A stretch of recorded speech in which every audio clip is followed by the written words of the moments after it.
Hola, ¿qué tal? Bienvenidos al primer tema del curso de investigación clínica de la Facultad de Medicina de la Universidad Autónoma de Guadalajara. Soy el doctor Luis Manuel Murillo Bonilla, profesor investigador en neurología de la Facultad de Medicina. El primer tema del curso Medicina basada en evidencias, nuevo paradigma, está pensado en tratar de convencer al alumno que estamos viviendo nuevos retos académicos y educacionales en medicina que nos van a llevar a modificar precisamente el método de aprendizaje dentro de nuestra profesión. El por qué trata de llevar una medicina basada en evidencias, una medicina más académica, básicamente porque la gran cantidad de información que tenemos en la actualidad los médicos, la gran cantidad de artículos científicos de alto nivel que se van produciendo, es básicamente inalcanzable para los médicos. Se estima que desde 1960 a la fecha, 2010-2011, se han producido más de 15 millones de artículos relacionados al área de la salud. Si sacamos cálculos sencillos, podemos determinar que para que el médico tenga una actualización completa, tendría que estar leyendo un artículo cada 84 segundos durante 24 horas al día, todos los días de su vida. De tal manera que esto resulta imposible y esto torna al aprendizaje médico en algo muy complicado. La medicina basada en evidencias trata de resolver este problema dando herramientas muy sencillas a los estudiantes para que puedan obtener la información útil que se pueda aplicar a su práctica clínica en beneficio del paciente. Hay una gran cantidad de buscadores actualmente donde podemos buscar la información. Los más comunes o los más utilizados es la base de datos de Cochrane, la Librería Nacional de Estados Unidos o el PubMed y una gran cantidad de sitios donde ustedes pueden buscar la información. La situación realmente es encontrar qué leer precisamente y que sea una literatura de alta calidad para no perder el tiempo revisando cosas que realmente no nos van a dejar o dar algún provecho en beneficio de los pacientes. La medicina científica nace desde principios de siglo, incluso toma conceptos básicos desde los griegos, el siglo IV o V antes de Cristo, con el inicio de la logística, de la lógica. El concepto básico de la medicina actual, que es la medicina inferencial o basada en inferencias estadísticas, lo tomamos básicamente del modus tollendo tollens, del latín, que significa modo que negando niega. La premisa es muy sencilla y básicamente lo que implica este método tan sencillo que nos ha revolucionado tanto a los estudios actuales que conocemos como estudios clínicos aleatorios, es básicamente que si yo tengo un evento A, este evento A me va a producir un evento B, de tal manera que si yo en mis estudios encuentro un evento B, este B se produjo por A, pero si no encuentro B, lo que implica es que no lo produjo A, de tal manera que tenemos dos grupos comparativos donde un grupo me produce un efecto y el otro grupo me produce otro efecto. Esto se vino haciendo más científicamente hasta que llegamos al conocimiento de la medicina basada en evidencias, medicina inferencial y todo lo que conocemos actualmente como niveles de evidencia. La medicina tiene dos grandes vertientes, que es la medicina científica y por supuesto la medicina empírica. Lo más recomendable es hacer una medicina científica porque nos evita limitar errores, aunque estos parezcan o se hagan sin intención. En esta diapositiva lo que trata de mostrar son los dos tipos de medicina. Si ustedes imaginaran que el mundo se destruye y quedan tres mujeres, de mano izquierda un atleta, abajo Ana Guevara y a su mano derecha una chinita bonita, y ustedes dijeran cuál escogen, yo les aseguro que todos escogerían una chinita bonita. Esto es lo que hace la medicina empírica, y lo precisamente que hace la medicina empírica es tratar de seleccionar lo más fácil o lo más evidente, cuando muchas veces no es lo correcto. Si ustedes escogieron la chinita, les quisiera decir que acaban de escoger a un transvesti. Es lo que hace la medicina basada en evidencias. Nos permite discernir de manera muy práctica lo que es real y aplicable al paciente de lo que le puede hacer daño y no es real, que muchas veces es lo que hacemos en la práctica clínica. Un gran parteaguas en el nacimiento filosófico de la medicina moderna, sin duda, es el Oriente, en Persia, hacia el año 800 al año 1000 después de Cristo. Un gran médico, Avicena, se dedicó su vida, además de ver pacientes, a reunir toda la información que había de medicina en esa época y logró hacer un libro muy importante que se llama El Canon, o El Canon de la Medicina, que fue una enciclopedia de la época muy voluminoso y muy importante. Reunió 14 volúmenes de medicina en términos variados, y ese libro se terminó en el año 2025. Este libro contiene lo que es la medicina islámica de la época, muchos escritos de Galeno, Surruta, Charaka, medicina por supuesto persa y china. Toda esta medicina la engloba en el libro y da muchos consejos muy útiles para la medicina moderna. Sin duda, en el canon, uno de los grandes volúmenes más interesantes son los dedicados a los fármacos o farmacopea, donde ya con inquietud de hacer medicina científica da varias recomendaciones que, si ustedes los pueden observar, serían básicamente el inicio de lo que son los controles con placebo o controles fantasmas en los estudios médicos para poder obtener el efecto de un fármaco. Avicena comentaba en sus libros que un fármaco tenía que tener cualidades no extrañas, de tal manera que si un fármaco era mágico, pues por supuesto no servía para nada. Actualmente vemos esos fármacos muy de cerca en los neuroprotectores, que son fármacos que no han demostrado alguna efectividad en estudios clínicos y que se les atribuyen propiedades extrañas de manera milagrosa. Otro apartado de Avicena muy importante es que un fármaco debería ser probado para una sola enfermedad y no muchas. Esto es cierto porque la gran mayoría de los fármacos actúan sobre una sola vía bioquímica o metabólica y llegan a tener algún efecto mejorando una patología, pero muy difícilmente van a tener propiedades mágicas que actúen sobre varias patologías.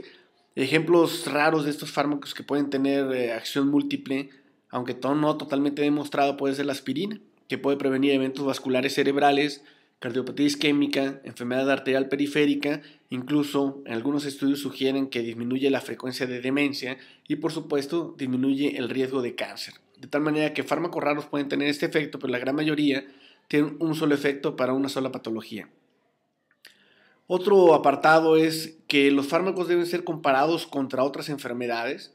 Es el inicio del efecto placebo, entendido en ese tiempo el placebo, dar un fármaco para dos enfermedades, y actualmente es un fármaco y un placebo para una enfermedad. De tal manera que si el fármaco curaba una enfermedad y curaba la otra, lo más seguro es que hubiera algún confusor que estuviera dando la buena respuesta, de tal manera que lo que quería demostrar Avicena era que había un efecto terapéutico y no un accidente que actualmente los médicos llamamos sesgo. Otro punto importante es observar el tiempo de acción de los fármacos, de tal manera que dar un fármaco implica, por supuesto, que tenemos que tener un efecto duradero a través del tiempo, y si un fármaco cura, lo deberá seguir haciendo a través del tiempo en la misma enfermedad. De otra manera, el efecto que se dio por el fármaco sería ficticio totalmente. Otro aspecto importante es el aspecto relacionado con el efecto constante en varios casos. De tal manera que además de que un fármaco tiene que tener un efecto, tiene que demostrar o ser reproducible y tiene que reproducir o replicar el mismo efecto en muchos casos o en muchos individuos.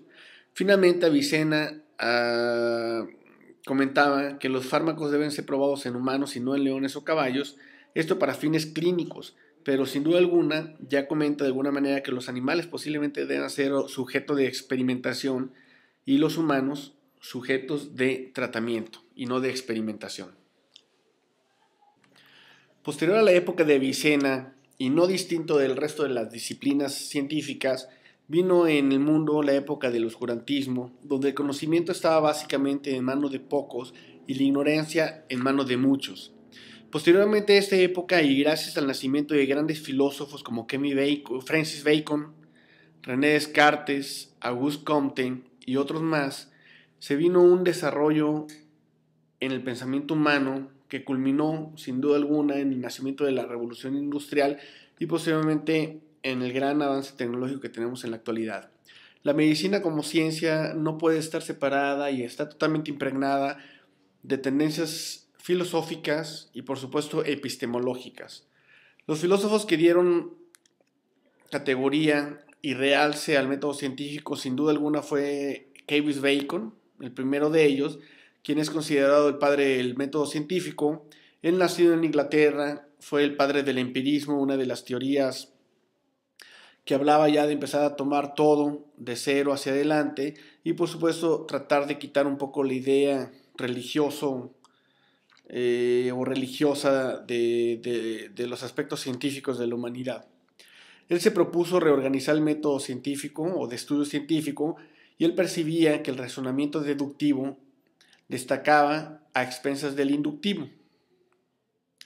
Creyó que eliminando toda noción preconcebida del mundo se podía y debía estudiar al hombre para evitar prejuicios establecidos. Posteriormente vendría René Descartes de 1596 a 1650. René Descartes, nacido en Francia, fue realmente el considerado padre del racionalismo deductivo. El racionalismo de Descartes propone el sistema de pensamiento que acentúa el papel de la razón en la adquisición del conocimiento y no de la experiencia de Bacon, de tal manera que ya empiezan a hacer el concepto de conocimiento, y realmente a Descartes se le considera como el padre de la filosofía moderna y es el creador de la noción de sujeto como individuo. Posteriormente, Auguste Comte, nacido en 1798 a 1857, él es también francés, se considera como el padre del positivismo inductivo. Él crea el positivismo y crea también la sociología, introduce el concepto de la razón y la ciencia como únicas guías de la humanidad capaces de instaurar el orden social sin apelar a lo que él considera oscurantismo teológico o metafísico. De tal manera que estos filósofos impregnan a la humanidad de pensamientos y van dando giros hasta que se crea el pensamiento moderno, pasando por las diversas épocas del pensamiento humano. Otro aspecto importante también a recordar es que el positivismo realmente inductivo fue el que empezó ya a introducir mucho de lo científico en todas las ramas de la humanidad o de la ciencia humana. Y de nuevo les repito, el único conocimiento auténtico es el conocimiento científico, de tal manera que aquí ya nos deja de manera muy clara Comte que el método científico es el que debería preservar o prevalecer ante cualquier otro tipo de pensamiento. La ciencia se efectúa con el análisis de los hechos reales verificados por la experiencia, de tal manera que nace aquí pues realmente el inicio objetivo del método científico. A la par de la filosofía viene la epistemología, muy relacionada incluso realmente. De la epistemología nacen las doctrinas filosóficas, como pudiera ser el positivismo de Comte, de tal manera que íntimamente relacionados, y posterior a Comte, los positivistas empiezan ya a tomar cartas en el asunto. Uno de los grandes epistemólogos es Karl Popper. Karl Popper se considera el padre del falsacionismo deductivo o racionalismo crítico. Es muy importante realmente porque el falsacionismo como doctrina, que es fundado por Popper, ¿sí?, consta básicamente de la idea de que las teorías o las hipótesis deben de estar dentro de un ámbito científico y están en él siempre y cuando sea posible imaginar un experimento o una observación que las contradiga. De tal manera que Popper es el primero que empieza a hablar de las teorías de los contrastes y decir que si una idea existe debe ser refutada o debe ser comprobada, pero algo muy importante también que decía Popper es que ninguna idea puede ser comprobada 100% o refutada 100%, por lo cual crea la posibilidad de que se vayan haciendo hacia adelante teorías y la ciencia siempre sigue, perdure y no pueda claudicar.